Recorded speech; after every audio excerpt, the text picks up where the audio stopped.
And welcome into another episode of Tiger Territory, part of the Foul Territory Network, a Detroit Tigers podcast. I'm Kieran Steckley. With me, as always, is a man who always slides in the second. He is Cody Stavenhagen. How you doing? Doing good. You can't run past the bag anymore. Don't forget that rule. All right. So what's the news here? I think where we left off last episode, there was a fear Kerry Carpenter was headed to the injured list. Good news. Kerry Carpenter not on the injured list. He is not 100%, but he's healthy. He got a day off, and then he was in the lineup Tuesday against the Padres. AJ Hinch said they will sort of manage this day by day. Had me a little bit scared that it was going to be like, all right, they're going to wait 2 days, and then he's just going to go to the IL anyway. The fact he was in the lineup, played the full game Tuesday, seems reassuring, but still kind of admits that he's not 100%. Even Kerry said he's going to have to manage it, do a little extra prehab type stuff. So we're going to see how this evolves, but for now, you have avoided something pretty close to a worst case scenario. You've already got one game from the Padres, so I think you're feeling a little bit better than where we left off last time. I would almost go as far as to say that I was, whatever a tier below shocked is that he didn't end up on the IL. A hamstring's a hamstring. We've seen it a million times, and you just kind of think, all right, we'll throw him on the 10, and we'll just kind of assess from there. Conspiracy wise, I wonder if things were a little bit more assured outside of their outfielders and hitting options. I wonder if that might have been a more digestible move to make. Just putting that out there. Not saying I believe it, not saying I don't believe it. I just think that would be a part of the conversation. And not to, belabor the point or anything. He was 0 for 4 today, but he did look, I would say, he looked about the same. I would say I didn't notice anything different. Yeah, I didn't notice anything different. He was definitely aggressive at the plate today. So it wasn't like that hamstring was holding him back from being his usual approach. So they'll take the good news there. It did produce. This is probably the thing that's going to be We'll definitely talk about it as the week progresses and maybe longer until a couple of people come back from injury. But what an outfield alignment, Cody, that we had today on Tuesday. Riley Green left field. That's obviously normal. And then Javier Baez in center. And it's all right, well, we've been kind of prepared for that. But I don't think the combination of Green, Javier, and then Jahan in right field was one that we thought that we'd get all that often. Probably would have said over under half, less. Take the under if this was in February, that the outfield alignment. And to their credit, it's not like anything happened today that made it worrisome that you're probably going to have to see that again or wherever. Jahan looked comfortable coming in on some fly balls. Javier, we'll talk about center field here more in a second. Javier, I thought, he looks like an instinctual ball player out in center field. Nothing crazy, but nothing of too concerned. I guess I'll just go ahead and say this here right now, Cody. I was tracking a couple things with regards to this whole moving parts thing that the Tigers did, and that's Riley Green not playing center field. I mean, as a default right now with the way the team is going. But in 2 games, he's had 2 collisions with the wall, extended collisions with the wall, by the way, arms extended. And then he had, another, a dive attempt today that he got. Meanwhile, Javier in center field has had no play that required anything more than regular outfield physical exertion. So 2 games sample size, not saying that's everything, but just making the observation is that if we're trying to save Riley Green's body, his body was physically exerted these past 2 days in left field as opposed to being in center. So just saying. Real quick. Riley's, his sprint speed is way down. He's just not looking good physically when he's running. I feel like you thought he snapped out of the slump, but then that Sunday game was really rough for him. He's changed his walk-up song, No More Morgan Wallen. So if you're trying to save country music like I am, I think that's a good thing. He's now going with some Rihanna, which I can get on board with. but I think if Riley Green were to get injured this season, and I obviously hope he does not, I'm not sure it's going to matter, what position he was playing. I think if he gets injured, it's just because he gets injured. He's a player who is somewhat prone to injury, and yeah, that's kind of where I fall on it. It's a great case in point, like you said today. Are you actually saving him by not playing him in center field? Now, he has talked about doing some things just to cut down on the physical exertion. Like, he's not really hopping pre-pitch anymore. And he said, you would be amazed how much of a difference I can feel after the game just by having like a more quiet pre-pitch movement. Well, that's kind of interesting, and that is obviously the same in left as it would be in center. Yeah, it's like the old Bill Simmons save your knees thing. He criticized NBA players for jumping up and blocking shots after whistles, saying, he's like, you might have 300 less jumps in your career if you didn't do that. So maybe that's Riley being a new age thinking there. But there was, we're going to talk about some more like big picture stuff because again, the Tigers made various moves and we saw some of them today, which we'll get to. But the pitching really was the story today. It kind of happens when you only muster 3 hits, excuse me. So we'll talk about that here in a second after a word from our sponsors. Take me out to my TV, a FanDuel Sports Network. Yeah. Watch me some dingers and RBIs. I'm just glad they have my local team live for its root for the Tigers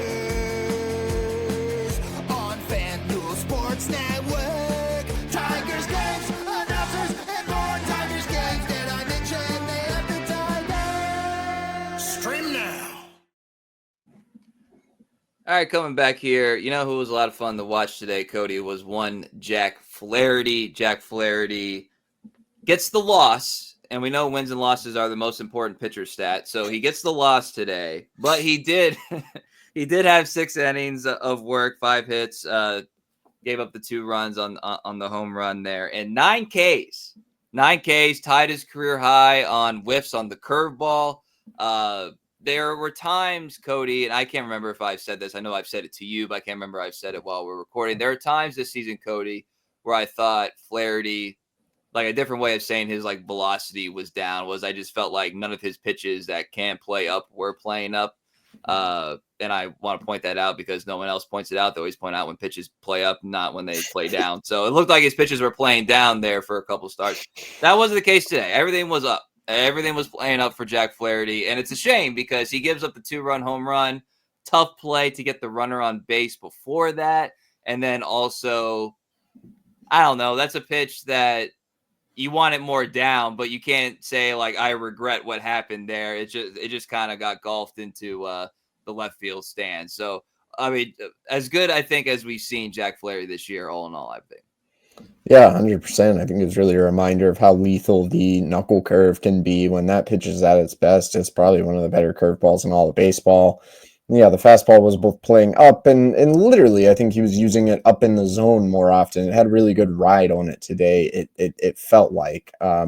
So he was able to pair those 2 pitches really well. It's a little bit funny. Last year, the Tigers were the pitching chaos team, and now they are an old school 5 really good starters. We're coming at you.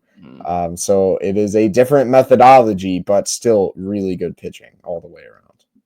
Yeah, and then like AJ Hinch, I have to think that the the schedule, which they're still in the middle of, played a part in this, but he decided to kind of go with 2 new arms today as well, and that was one Bailey Horn, the often discussed on the transaction wire Bailey Horn, and Chase Lee. They both obviously combined for no runs, had 3 Ks between them.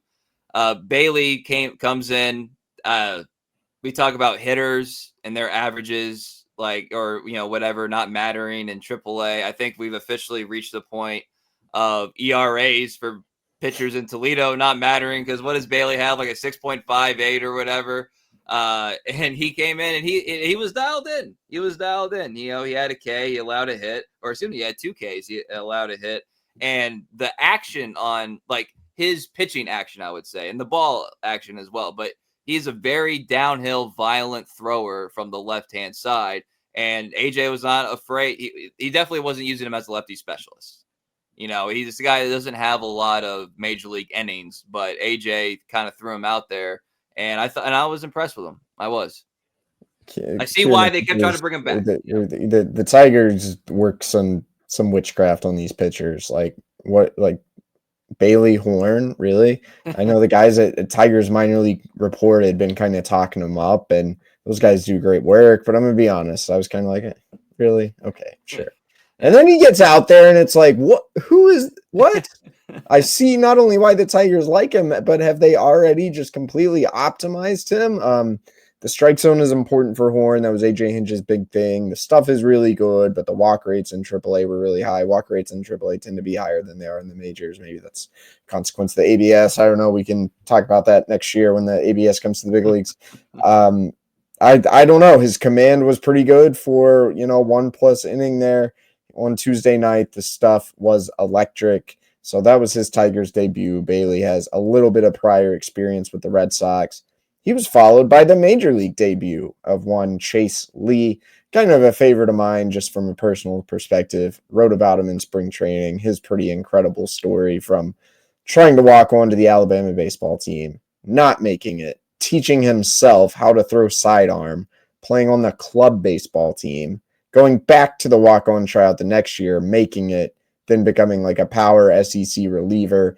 I'll be very curious to see if his stuff plays at the major league level going forward. His AAA track record is somewhat checkered, but it's a little bit deceptive. Obviously, the delivery is there. It was pretty cool, to see how it played out as he's facing Manny Machado, his first major league hitter. Fernando Tatis Jr. is on first, and Machado lines one back at Lee. He catches it and doubles up Tatis at second. Got into a hairy situation later, walked 2 guys, hit a batter, escaped a bases loaded jam with a pretty nasty sweeper. Cool story, his family's there. He lives at the same campsite as Andrew Chafin between Toledo and Detroit. They had a little bonfire a few days ago. Kind of want to go down there. And we'll see how long Chase Lee is here. We'll see how long it takes before Brebia and Brisky get up, but at the very least, a fun story and a rewarding day, certainly for Chase Lee. Yeah, and big brain baseball play there with the swinging bunt that he fielded, and Bogarts. It was Bogarts, right? Bogarts is running in the grass, and you don't really have any other choice. But it's hard to you have to simply know that you don't really have another choice if you're a right-hander throwing to a right-handed first baseman. Like, you got to basically throw that in Bogart's back because there's no other play to be made. And credit to the umpiring crew for being all over that. And like I said, big brain move by Chase Lee. Scott Harris, fortune teller there. He was on the FanDuel Sports Network, Code Baseball 30, broadcast. And he said, with that delivery, there's a lot of right-handers in the lineup. Like, they actually it was clear that they didn't just call him up because, we need a right-hander. They called him up because, and again, this is what they do, so it's not like surprising or am I trying to give them credit? I was surprised though, Kieran. You were? I mean, I just feel like they're pretty deliberate with everything. That that's. Well, I would have had Chase Lee third on the list of pitchers I thought were coming up. I would have guessed Tyler Owens, who's a right-hander who I think looked a little more advanced throughout spring. He hasn't been great in AAA, but he's been pretty good. And Jordan Balazovic has been terrific in AAA. He's not on the 40-man. So I think one thing we've learned throughout the roster moves of the last few days, the Tigers love their 40-man roster. And in a way, it's a little bit worrisome because, let's be honest, some of the guys on this 40-man right now, like Lee, like Owens, are kind of projects. And Chase Lee's probably getting thrown into this spot maybe a little before he's ready. The Tigers have been working with him on a changeup. The changeup hasn't quite taken off yet. But you're right. It was a righty-heavy lineup. In a way, maybe that makes sense. Maybe just matchups here against the Padres. Chase Lee ended up being the right move. We'll be curious to see if he remains with the team going forward, or if maybe then they would shuffle things around. Regardless, going forward, any roster move they make, I think we know these guys are trying to put off a 40-man move for as long as humanly possible. And no thoughts about Matt Manning? Who? Case in point. All right. Well, we're going to get to the, and I'm using a pun here, center of attention here in a second, Cody. But first, a word from our sponsors. Podfather, I want to pull a very expensive card out of a pack. Very difficult to do and very expensive. I can't pay for it. Okay. How could I acquire that card? Simple. Instead of driving somewhere, you go on Arena Club, go get you a slab pack, and you'll have some of the best cards you're ever going to see. Some one-of-ones, some cards that you want to have and you can't get out of your home. Go right online, check out Arena Club. Yeah, I cannot recommend it enough. And every time you rip a slab pack, Arena Club will make you an instant offer for your card based on its market value. That's right. No guessing, no waiting. Instant offer for the estimated fair market value. You can accept it on the spot. You can use that cash for another slab pack, or you can buy, sell, trade. This platform has it all for the collectors out there. And right now, you can get 20% off your first slab pack or card purchase by going to arenaclub.com/foul and use code FOUL. That's arenaclub.com/foul, code FOUL for 20% off your first purchase. All right, coming back here, Cody. We maybe belabor the point a little bit. We had a couple of things to get off our chest to begin this podcast, but the main thing that is going to be a sticking point every time I look at a lineup for the Tigers is center field. We know that this, in theory, is there's a lot of temporary measures taken here because Bierlane is progressing through a progression or whatever phrase they use, and Parker is starting to throw. So that's all good. No idea about timetables, but in theory, these have a shorter timetable than they had been thought of previously. So Javier Baez playing center field. Riley Green obviously still going to get some time there. There's no avoiding that. The big thing is that we have a sentence that I'm not sure I ever thought I would say as regards to center field. Maybe shortstop, it was a possibility. Javier Baez replaces Ryan Kreidler as the team's primary center fielder. That is technically true right now. Ryan Kreidler experiment is, I would say for right now, over. Never say never on anything. I'm not trying to, kick a guy while he's down, but he batted 105.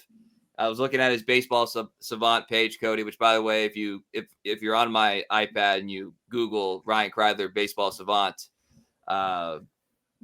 it has a link and it says you visit often. So if anybody's curious about how my internet history is, there's a good indicator there. 72 percentile range, 36 percentile arm value. Sprint speed only 58, which I was actually probably more disappointed than anything else there because self-proclaimed best athlete on the team, want a little bit better than that. And fielding run value of 58. So we know he doesn't really offer you anything with the bat. In fairness, he never really has. But the fielding thing was going to be the calling card. And the Tigers said when they made this decision that they believed in their pitching strongly, and they were in run prevention mode as opposed to some other guy that might have more offensive upside. Now, the Tigers have a pretty good offense. I know they got skunked today, but they have a pretty good offense by a lot of measures. And by April 21st, basically right after Easter, they were like, you know what, we can't be that much in the business of doing everything to prevent runs. It's essentially what this move means to me. Like, what is your read on this situation? Yeah, I don't. This move it fires me up, even though it shouldn't. I'm not even being critical because they're 14-10, and this is the right call. But it's a glaring inconsistency in thought, which I guess is something that bothers me. It was pretty obvious all along. Then they came out and said it. Kreidler was on the team for his defense. They valued outfield defense. That was what was going to help them win games. Anything he did with the bat was going to be a plus. Well, the bat was bad as expected. I'm sure maybe they didn't expect it to be quite that bad, but I don't think expectations were very high. And you don't even make it through April before reversing. So Hard. we had talked about like there must have been some number crunching, some calculus that Kreidler was going to save you more runs, blah blah blah. But did they change their mind on that? Or Javi? I mean, we never really got a sense of how good of a center fielder Ryan Kreidler was. He could track down the ball a little bit. There's +1 defensive run save, 0 outs above average, and a tiny sample. Is Javi Baez maybe just as good? You know what? I don't know. Maybe he is. So maybe you're not actually losing defense. But it's a guy who has even less outfield experience or center field experience than Ryan Kreidler. He's older in theory, not all that explosive anymore for as great of a natural athlete as Javi is. It seems like them admitting a mistake, which I guess is better than being stubborn and sticking with a mistake, right? But it's like, what was the point? What was the point of the whole Ryan Kreidler thing to begin with? Something that looked very questionable from day one. And it seemed like there's some pushback on that. No, trust us.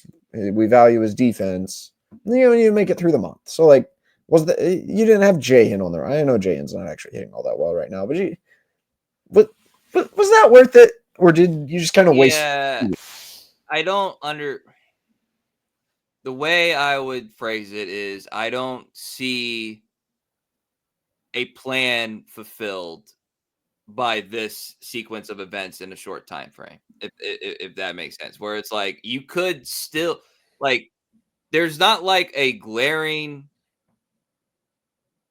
it's not like the team as a whole is underperforming to the extent that you got to get every single bat that you can. Yeah. You see what I'm saying? And again, I'm not even like saying they did the wrong move by doing this with Kreidler. Like nobody was really fired up for his at bats. I can live with a lot of stuff if someone does not have a track record of hitting, if there's some upside there. And there's not really any upside in Kreidler's bat. And he did try to kind of do like the spark thing, try to bunt on base, a couple times, but even that wasn't really successful. So it was, he was bringing you nothing. He was bringing you nothing at the plate. And I feel for the guy, but he was bringing you nothing at the plate. And defensively, you thought, okay, well, at least there's this. But he also didn't wow me defensively either. Like I expected to be wowed. Was that bad of me to expect to be wowed a little bit? But so not bad of you, but I was never even just sold he was going to be a plus center fielder. Like it's very hard to be a plus center fielder. Sure, but like I don't know. I just felt like there was not the best use of roster construction, but I also thought, well, at least the thought process is this, and it will play out. And it had an expiration date anyway, so they decided to kind of pull the plug early, but they did so in favor of Jace Jung.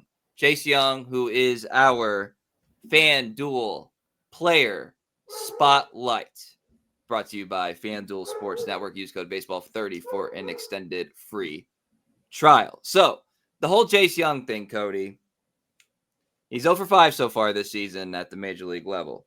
But I got to know a couple things. Number one, is this a plan?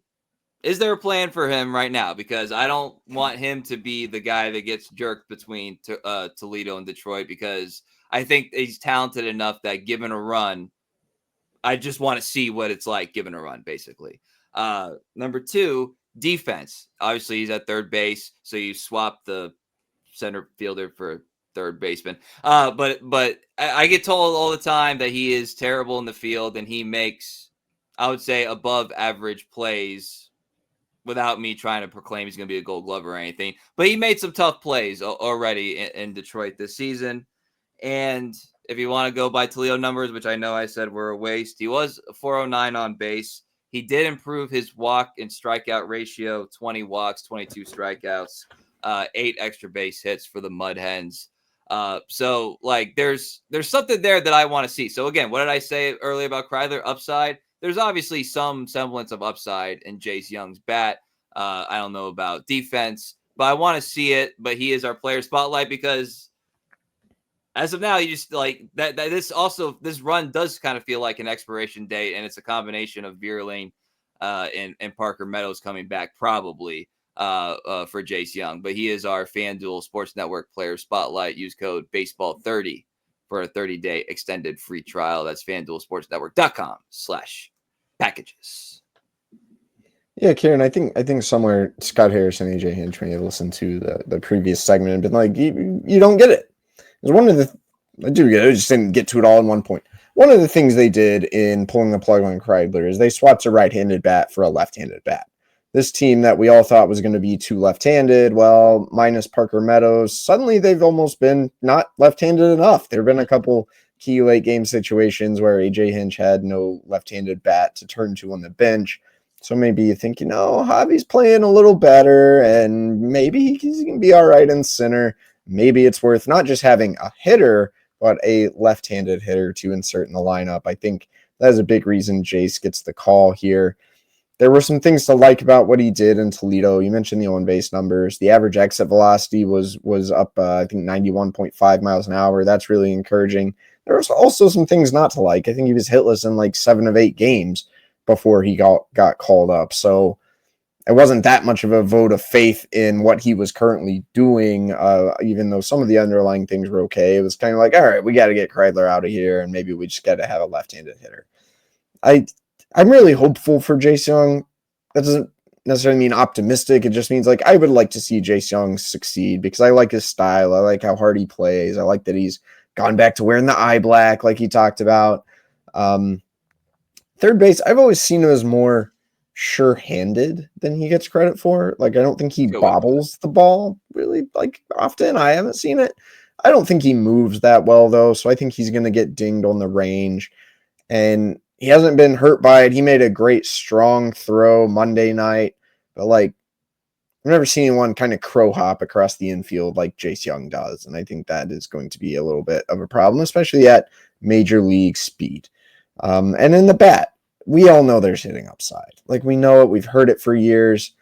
His very early taste of the major leagues, he's been, let me know if you've heard this, me say this about it here before. He's just looked late. No, he's looked late. Not getting around on major league velocity. Hitting velocity has always been a little bit of a concern with Jace. I think he got beat some top rail fastballs Tuesday night, but it's in there somewhere. So I hope he gets a little bit of an extended run, and we'll see what happens. I think the hope is Matt Vierling can go on a rehab assignment, maybe the start of May, and so maybe you're not too far away from getting him back. A little bit tough to tell on Parker, even though he's throwing, and same with Matt. The Tigers are taking these throwing programs very slowly. They're building these guys up. I think even Vierling kind of said, his first few days, it just didn't feel right. It's not like you get out there and you're just back to normal. And that may be even more pronounced with Parker Meadows. So I'm sure there will be more roster wrinkles ahead, perhaps in the very near future. I'll give Jace credit for this. He decided he got called up this year, and he was like, "I'm not playing myself in the bad hops." Like he is attacking the ball, which like I said, give him credit for that. All right, let's wrap up with this. A couple of fun topics on a Tuesday night. Cody, you issued a challenge to me, and you were like, "Look, Brenan Hanifee, he was our last FanDuel player spotlight. His nickname on Baseball Reference is Hands and Feet, and that's unacceptable." Again, how do these things get on? Okay, sorry. Anyway. I know his teammates actually call him that though. Still, come on. Like, there's got to be a thing. You got do better. So here's my attempt at doing better. If you're going to criticize something, you have to come up with some sort of solution or idea. I believe in that. So here's my idea. It's pretty simple. I like alliteration. Brenan Hanifee, the handyman. Ooh, the handyman. Okay. He's a reliever, so obviously, trusted in a variety of situations. Handymans are typically, they're doing work around the house, obviously. You know what the number one pitch that Brenan Hanifee throws is? It's the sinker. A little plumbing. A little plumbing pun. The sinker. The handyman. Brenan Hanifee, the handyman.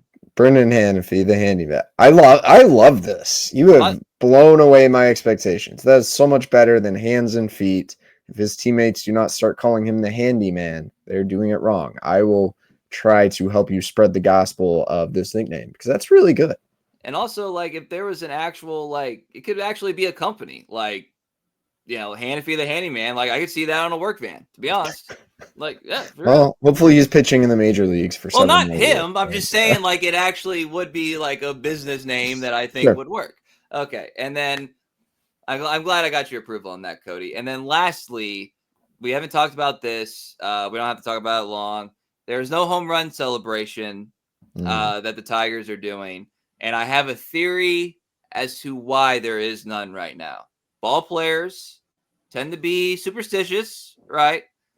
And last year, the architect, if you would, of the pizza celebration was one Spencer Torkelson, who was coming off a 30 home run season and then proceeded to not have a great offensive season and spent some time down in Toledo.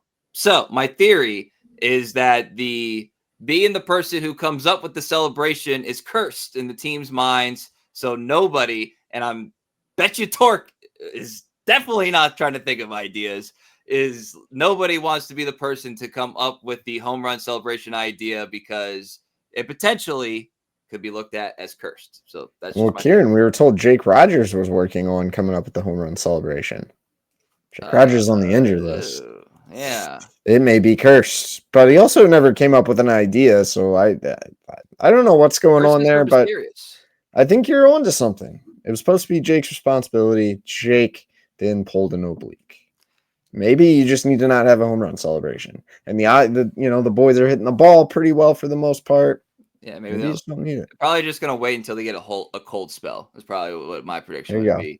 And then there's one suggestion from my wife.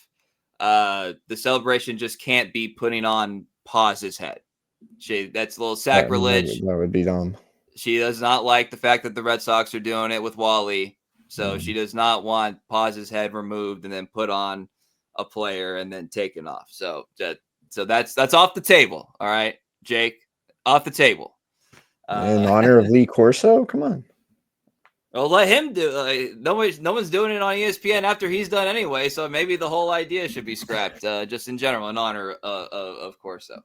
All right, you guys can follow us on X, formerly known as Twitter, at Cody Stavenhagen. I'm at Kieran _Steckley. Pod page at Tiger Territory _ YouTube, Instagram, Apple, Spotify. Like, subscribe, rate, review. You guys know what to do. We appreciate all of you. So for Cody Stavenhagen, I'm Kieran Steckley. Everybody have a great day.